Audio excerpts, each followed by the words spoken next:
Good morning दोस्तों। आज के इस क्लास में हम लोग 12th क्लास के फिजिक्स के शुरुआत से लेकर चलेंगे। ठीक है, तो शुरुआत करने से पहले आप लोग एक बार चैनल को सब्सक्राइब कर दें। ठीक है, तो चलिए हम स्टार्ट करते हैं 12th क्लास का फिजिक्स। स्थिर वैद्युत स्थितिकी, स्थिर वैद्युत स्थितिकी, स्थितिकी, स्थिर वैद्युत स्थितिकी। ठीक, स्थिर वैद्युत स्थितिकी क्या है? ठीक, यूनिट है, यूनिट नंबर 1, इकाई 1, इकाई 1। ठीक है, इस यूनिट में 2 चैप्टर आता है एनसीईआरटी का। एनसीईआरटी का 2 चैप्टर आता है। पहला चैप्टर विद्युत आवेश एवं क्षेत्र, विद्युत आवेश एवं क्षेत्र, विद्युत आवेश एवं क्षेत्र, इलेक्ट्रिक चार्ज एवं एंड फील्ड। ठीक, और दूसरा चैप्टर विद्युत विभव एवं धारिता, विद्युत विभव एवं धारिता। स्थिर वैद्युत स्थितिकी विज्ञान का एक शाखा है, विज्ञान का, भौतिक विज्ञान का एक शाखा है। इसमें 2 चैप्टर आता है एनसीईआरटी का।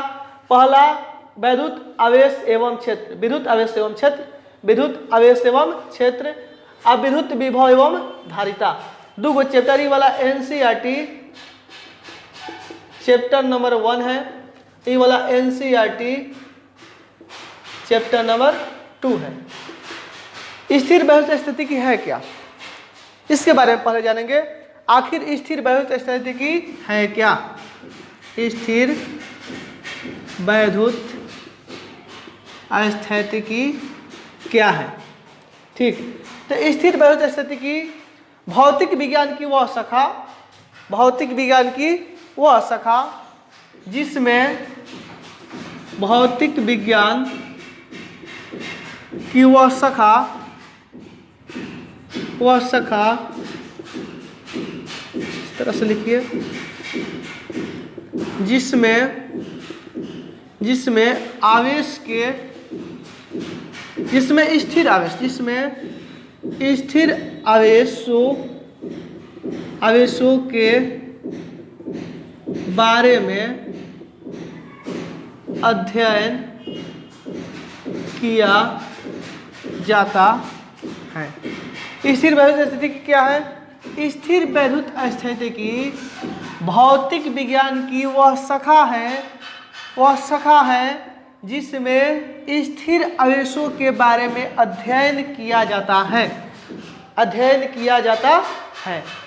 स्थिर वैद्युत स्थितिकी भौतिक विज्ञान की वह शाखा है जिसमें स्थिर आवेशों के बारे में अध्ययन किया जाता है।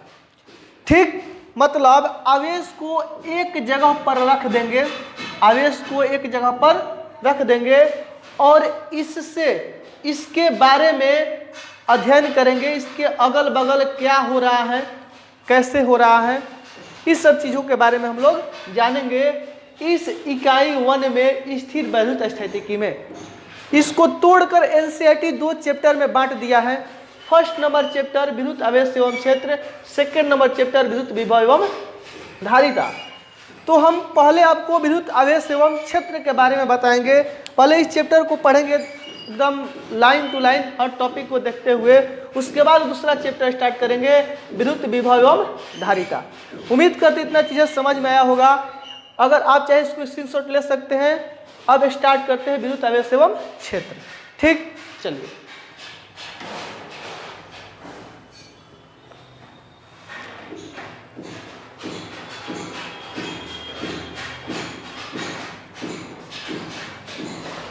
चलिए विद्युत आवेश एवं क्षेत्र के बारे में हम लोग जानेंगे। ठीक है, विद्युत आवेश एवं क्षेत्र। तो पहले विद्युत आवेश के बारे में जानेंगे, विद्युत आवेश क्या है, उसके बाद जानेंगे क्षेत्र के बारे में, आवेश से उत्पन्न होने वाले क्षेत्र के बारे में। ठीक, तो पहले जानेंगे विद्युत आवेश के बारे में। विद्युत आवेश, आवेश क्या है?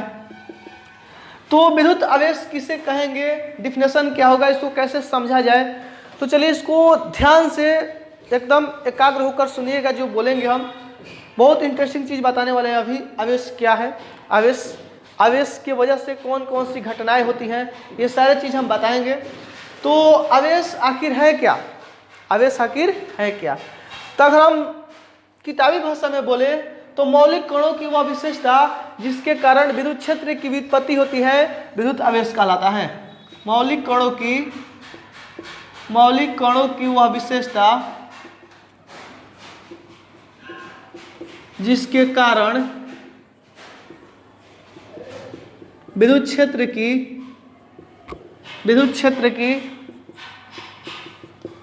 व्युत्पत्ति होती है विद्युत आवेश कहलाता है।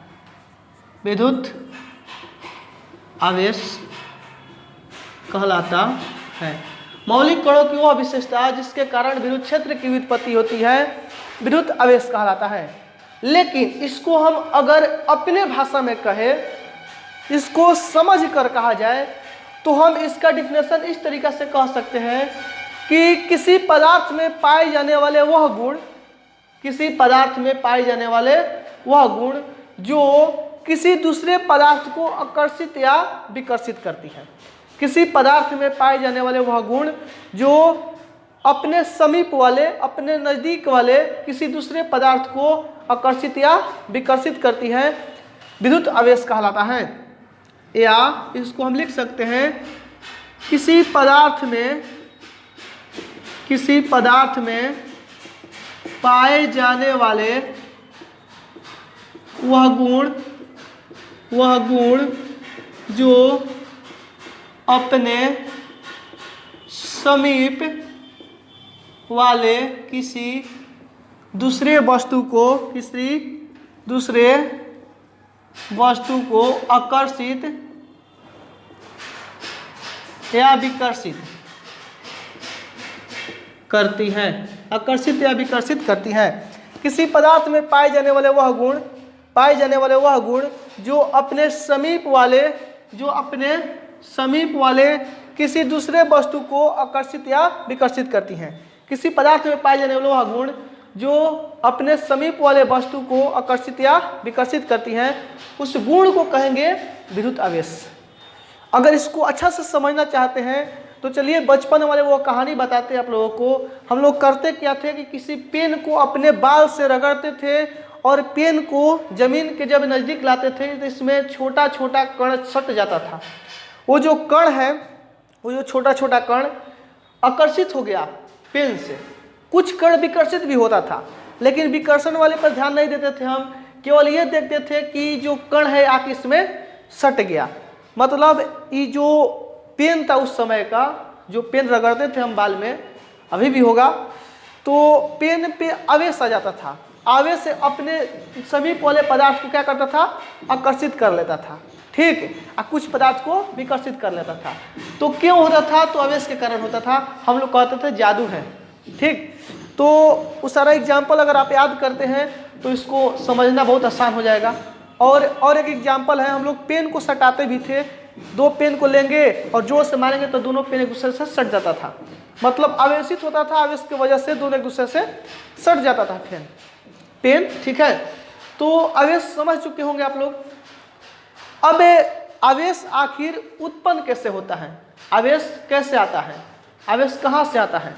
तो अभी हम बताएं कि उसमें जब रगड़ा जाता था तो आवेशित होता था, किसी दूसरे पदार्थ को आकर्षित करता था या विकर्षित करता था, ठीक।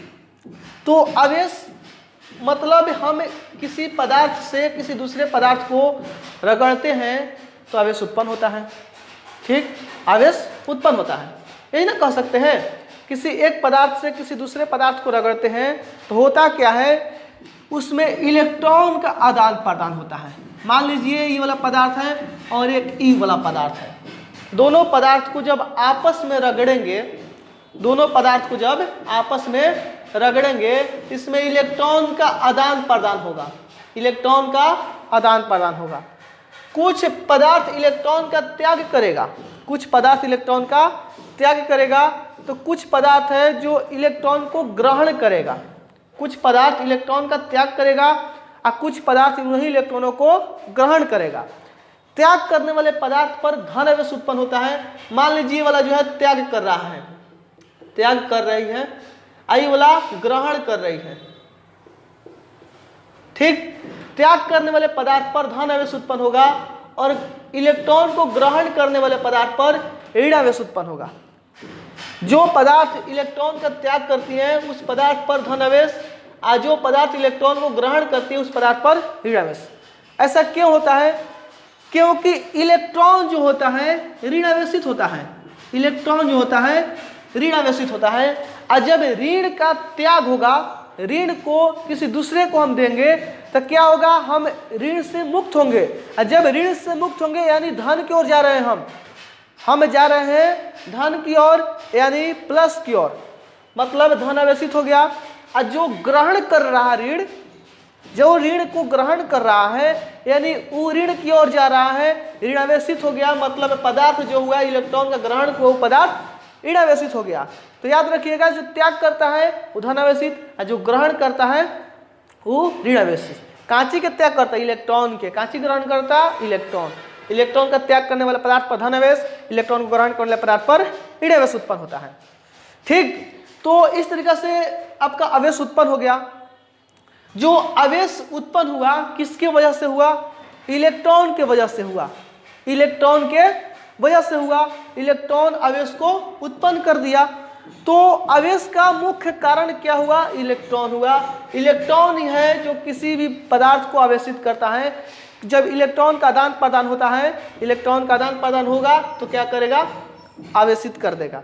ठीक है, यानी इलेक्ट्रॉन का कमी, पहले मान लीजिए कुछ कितना भी इलेक्ट्रॉन हो, इलेक्ट्रॉन त्यागा तो धन आवेश उत्पन्न हो गया, और जब इलेक्ट्रॉन ग्रहण किया तो ऋण आवेश उत्पन्न हो गया। इस तरीके से आपका किसी पदार्थ पर आवेश उत्पन्न हो गया। तो हम इस इलेक्ट्रॉन के बारे में थोड़ा बहुत चीज़ें जानेंगे। इलेक्ट्रॉन होता क्या है, इलेक्ट्रॉन क्या है? तो इलेक्ट्रॉन सबसे हल्का मौलिक कण होता है। ठीक है, इलेक्ट्रॉन सबसे हल्का मौलिक कण होता है, हल्का में सबसे बड़ा होता है। इलेक्ट्रॉन सबसे हल्का मौलिक कण होता है, हल्का में सबसे बड़ा होता है। और न्यूट्रॉन जो होता है सबसे भारी मौलिक कण होता है, सबसे भारी। इलेक्ट्रॉन सबसे हल्का मौलिक कण होता है, सबसे हल्का मौलिक कण इलेक्ट्रॉन और सबसे भारी मौलिक कण न्यूट्रॉन होता है। मौलिक कण यानी छोटा कण, मौलिक कण मतलब छोटा कण। सबसे छोटा कण होता है इलेक्ट्रॉन और सबसे भारी मौलिक कण होता है न्यूट्रॉन।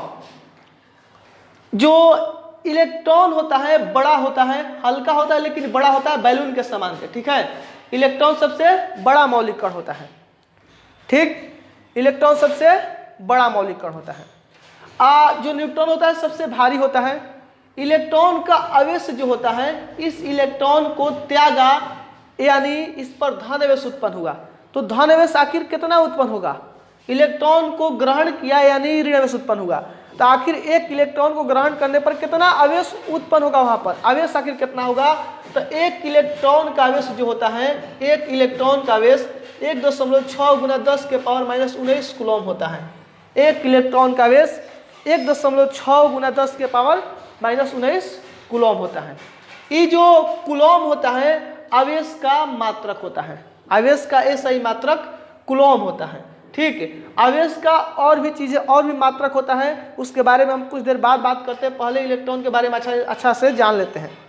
ठीक है, तो इलेक्ट्रॉन का आवेश 1.6 गुना 10 के पावर -19 कूलम। ठीक, इलेक्ट्रॉन का द्रव्यमान 9.1 गुना 10 के पावर -31 kg होता है।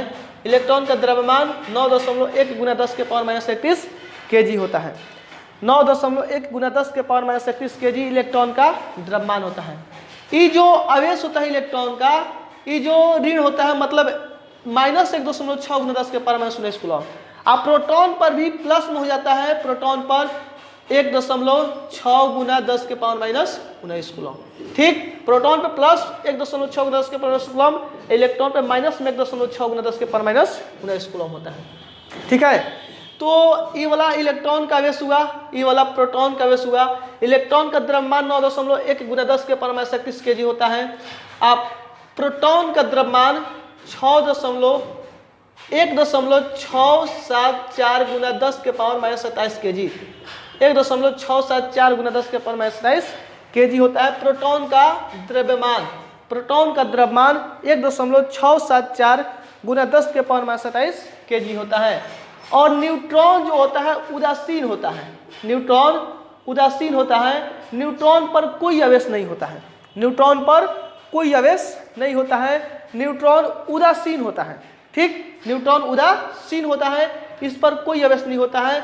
न्यूट्रॉन का द्रव्यमान लगभग प्रोटॉन के द्रव्यमान के बराबर होता है, 1.672 गुना 10 के पावर माइनस 27 kg इस टाइप के होता है।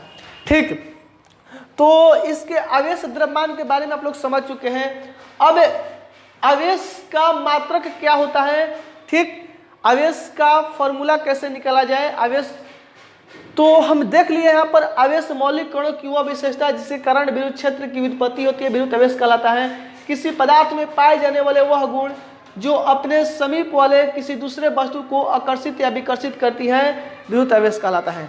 या हम कह सकते हैं आवेश, आवेश क्या है, विद्युत धारा, विद्युत धारा, विद्युत धारा एवं समय के गुणनफल को विद्युत आवेश कहते हैं, विद्युत आवेश कहा जाता है, कहा जाता है। विद्युत धारा एवं समय के गुणनफल को विद्युत आवेश कहा जाता है। तो विद्युत धारा एवं समय के गुणनफल को विद्युत आवेश कहा जाता है, यानी आवेश का आपका फॉर्मूला निकल जाएगा विद्युत धारा, विद्युत धारा गुना समय। आवेश का फॉर्मूला निकल के आया विद्युत धारा गुना समय, आवेश का फॉर्मूला विद्युत धारा गुना समय।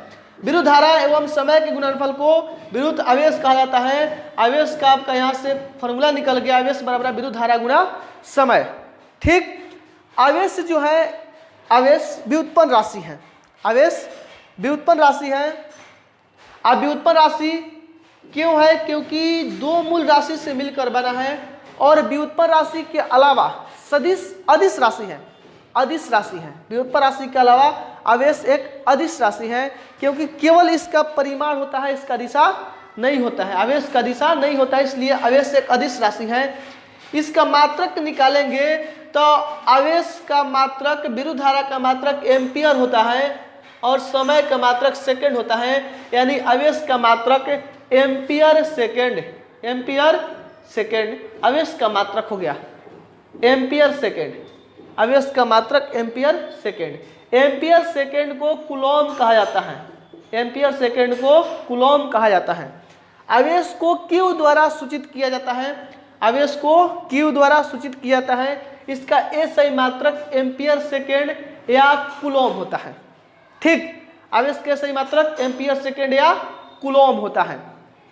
अब आवेश का अन्य मात्रक भी होता है, आवेश का अन्य मात्रक भी होता है। अन्य मात्रक में क्या क्या होता है, तो इसका मात्रक ESU होता है, ESU। पहले इसको साफ कर लेते हैं, सब इधर उधर लिख दिए हैं, आप लोग इसको सजा के लिखिएगा। कैसे लिख रहे हैं हम बता दे रहे हैं। देखिए, पहले आपको क्या लिखना है, स्थिर विद्युत स्थिति के बारे में जो भी चीज़ें हम बताएं उसको लिख लेना है।